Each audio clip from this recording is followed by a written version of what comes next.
Okay, 48 hours in, I wanted to give you a little bit of an update with the ThinkPad P1 Gen 8 here for 2025, also known as the T1g Gen 8. And of course, that depends on your region. Although from what I understand, now you can get it here in the United States. That comes with an RTX 5060 or 5070. As well, the P1 comes with the Pro level graphics, so you can go up to an RTX Pro 2000 graphics, Blackwell, of course. So that's the difference. But for most things, they're pretty much the same.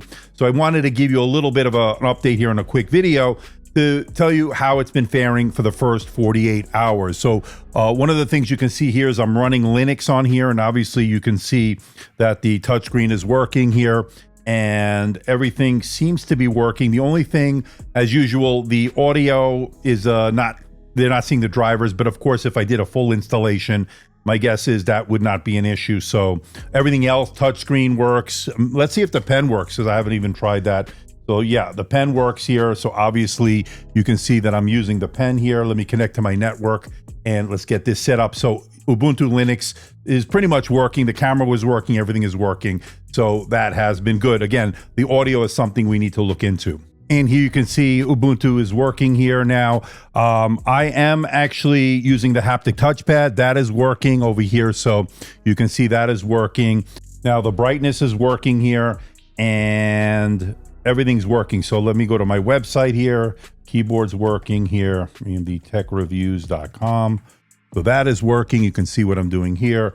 Scrolling working. Everything is looking good so far. Haptic touchpad is working. And as you can see, and let me put it on here. This is the camera. So maybe I have to clean it a little bit, but overall, it's working. Now, when it comes to battery, I did one test already. So just an update there. This has a 90 watt hour battery. I ran the PC Mark 10 Modern Office test and I got 11 hours and 40 minutes. Very impressive considering that was at the 120 hertz. Now I did put the display at 40% screen brightness and I was able to put it into the balance mode, run the test, mixed use test. 11 hours and 40 minutes. I'll take it with these specs on this, and especially this high-end display.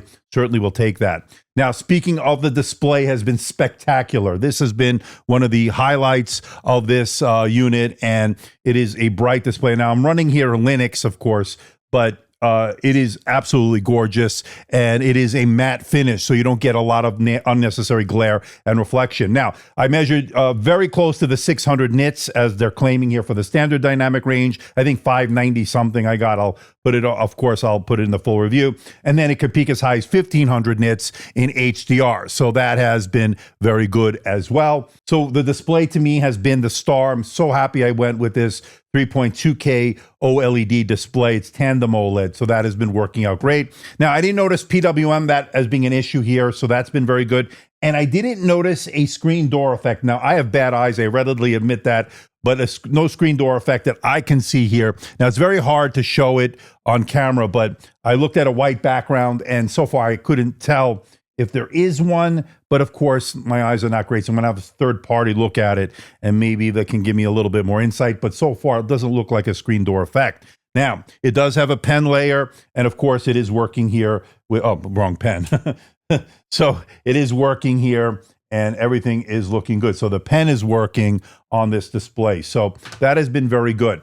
Now, performance-wise, when I did my initial benchmarks, I was a little underwhelmed, right? I ran a firmware update, I ran some updates, and I got more representative numbers here for the Core Ultra 7 255H Arrow Lake H, so you're going to see better Geekbench score, and of course, I'll run this in a bench, rerun it again, and we'll see how that's all going to play out. Graphics-wise, the RTX Pro 2000 graphics Blackwell is okay. You know, it's like a 5060, I would say, maybe between a 5060, maybe a 5070. It just depends on how you want to equate it, because this is a pro level, you know, workstation, right? So that means you're going to have the ISV certified drivers made for this. So, you know, it's made for more professional use than, say, the RTX 5060 or 5070 you'd find in the T1g Gen 8, which is its companion device.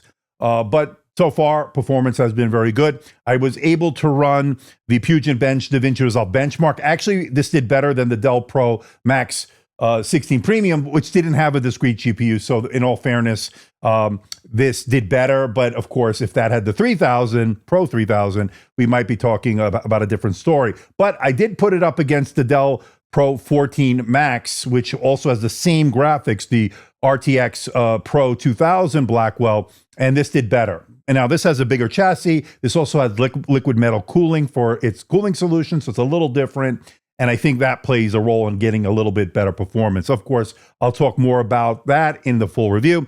Gaming, I still have to test on this, but again, it's the equivalent, I would say, of a 5060, 5070, somewhere in between there, maybe more towards a 5060 in my opinion, but that's me.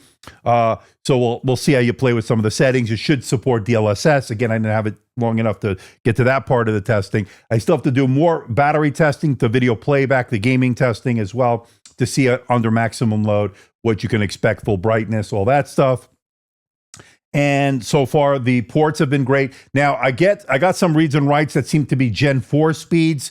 So I'm looking into that. Now, this supports Gen 5 according to the specs on Lenovo's website and in their PS ref document that I looked at. So this should be Gen 5 speeds, but I'm seeing Gen 4 speeds. So not sure what's going on. I don't know if the SSD, and I'll double check to see if it's a Gen 4 SSD, even though it supports Gen 5. I don't know. Maybe, of course, I could put my own Gen 5 in and we can see the difference. Or maybe I'll have to find one here somewhere. But that is where we are on that. RAM, of course, is the Cam 2 memory. That is upgradable. And you could actually get it for about $400 or so to go up to 64 gigabytes, which is it seems to be the max. The consensus is that you can't go above that, at least for now. But you can go to different outlets. I think Crucial has it, and B&H Photo is selling a Cam 2 module that you can upgrade it. I went with a 32. Again, I have a specific budget I can work with. Again, I didn't get this provided by Lenovo. I had to go out and pay for this with my own money, so just bear that in mind. All right, so that's the update so far. I have a lot more testing to do. The other thing I want to talk about is the fingerprints. Yeah, you know, you're going to collect fingerprints with this Eclipse Black. It's notorious for collecting fingerprints. It looks great when it's clean, but you will be wiping it down, and that's pretty much been the case here. In years past, it's worse. I will admit that, but I would like it to be a little bit better in that regard. But of course, you got a black laptop. You have nothing you can really do about it. Maybe put a skin on it, as I mentioned. Now, as far as this Linux, by the way, and I'm testing it out again. I'm running it off a USB drive. I didn't see an option. I made a mistake. I misspoke, I think, in the initial video, saying you can outfit this at the website like you could with Dell for Ubuntu. I didn't see that. Now, I did look at the PS Ref document, and Ubuntu is a supported operating system here, a Linux operating system, and obviously I'm running it, so it does support it. Again, don't go by my live drive testing here. I will probably wind up dual booting this with Linux and Windows to see if everything's working properly and follow up with a video on that. But that is where we stand on that. Now, I still have a lot more to test on this, obviously, but so far this has been a home run. I'm really, really impressed with this. Could they have gone with a better GPU? Maybe. Maybe the 5070, if they offer that. I'll take a look on the T1g. Maybe Lenovo can send me one. Again, so far I haven't been able to get anything from them, so I had to go out and buy this. I spent $3,500. But so far, the RTX Pro 2000 Blackwell certainly fits my needs, and it did pretty well in the video editing, so with DaVinci Resolve, so that really works for me. So far, so good. Let me know if you have any questions in the comment section below.